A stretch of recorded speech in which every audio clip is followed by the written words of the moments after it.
I keep talking about Ryzen APUs, they provide decent performance and their pricing makes it really accessible to a lot of people, so what can they do on laptops?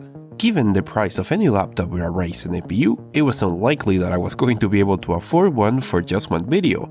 And then my parents' old laptop died and they bought this. This is an HP Envy X360, a super thin laptop tablet hybrid equipped with a Ryzen 5 2500U, a quad-core Ryzen CPU with 8 cores paired with 8 gigs of DDR4 RAM at 2400 MHz. So I had to borrow it for a video to see how far I could take it. The Low Spec Gamer, using friends and family's hardware for videos since 2015. So given that this APU has a TDP of 15 watts, which is typical for a laptop APU, I expected it to be a lighter version of what we found on desktop. But one major issue will accompany us through this whole video. The graphic drivers for Ryzen laptops suck. For those unfamiliar, it is common for all laptops with integrated GPUs to ship with drivers from the laptop vendor that tend to sacrifice performance for better battery life or thermals.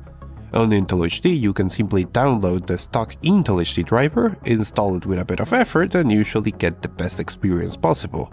On this laptop, the HP website has the latest approved driver, but there are methods online for installing the latest from the AMD website, which comes with the possibility of some instability. All links in the description. But I decided to just try and normally install the latest drivers from the AMD website, and it just kinda worked. The AMD settings screen will not load after that, which could be fixed with the technique for yet another link in the description, and then show the wrong driver version. Actually, no matter what you install, it always showed 17.7 as a driver version.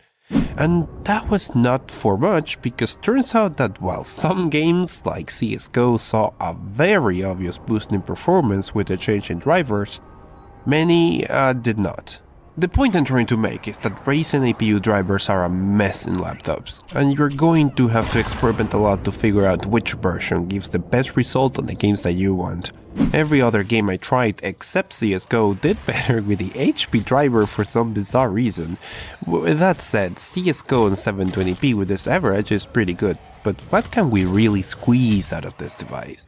Let's start with Doom, because why not? Vulkan enabled 720p and 50% resolution scale, it does rather well. As you can see, the game remains over 30 FPS and is constantly playable. Not a bad start. If you disable shadows, using the trick from the video, it does even better. It gains about 10 FPS.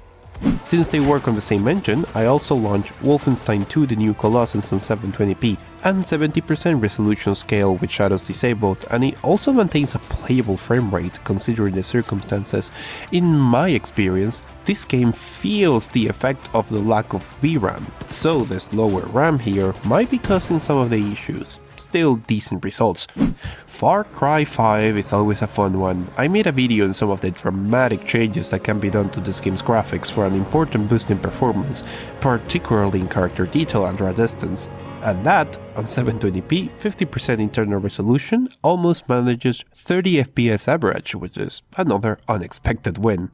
These are all GPU intensive titles, and rest assured, a lot of the lighter stuff does fine. Interestingly, Overwatch, which tends to have a much better performance than all the stuff that I have shown, did only slightly better at 720p with a 75% internal resolution. Still not bad at all. And the ever-present Fortnite, at 720p and close to 70% internal resolution, continues the same trend of an average of around 35 FPS. It is a bit of a shame that 99% of the performance tweaks for this game have been removed, because this could be such an interesting benchmark every time. So in conclusion, while Ryzen APUs on laptops are exciting and you can squeeze a lot of gaming out of them with your low spec knowledge, the GPU performance they get is a bit disappointing, especially considering that new generations of Intel HD GPUs, like the one on the Dell XPS 13 that I borrowed from Torms Hardware, seems to actually pull comparable or better GPU performance in certain games with the same TDP. If you already have one, you can definitely squeeze some interesting stuff from it, but if you're looking for a cheap machine to do gaming, I'm not sure I will suggest it. This might change if the driver situation improves, but given that HP probably does not intend this thing to do any gaming, just rather being a comfortable productivity laptop, I don't expect it to do. Well, at least that it is. It's a pretty good productivity laptop. Although, if you think just buying a new laptop will improve your productivity, 90% of the time you're wrong. If you're a student, freelancer, or programmer, getting more per day is a matter of technique rather than equipment. My friend Thomas Frank, which you might have heard of, is an expert on this topic, and he just condensed a lot of his knowledge on a Skillshare productivity masterclass that saved my freaking butt. Because I have to finish 3 full workshops for Venkat London while working full-time on the channel, and I was having a panic attack, but this course actually helped me put some order and get me back on track. And hey, maybe it can help you too. You can find this course and many others at the link in the description on Skillshare.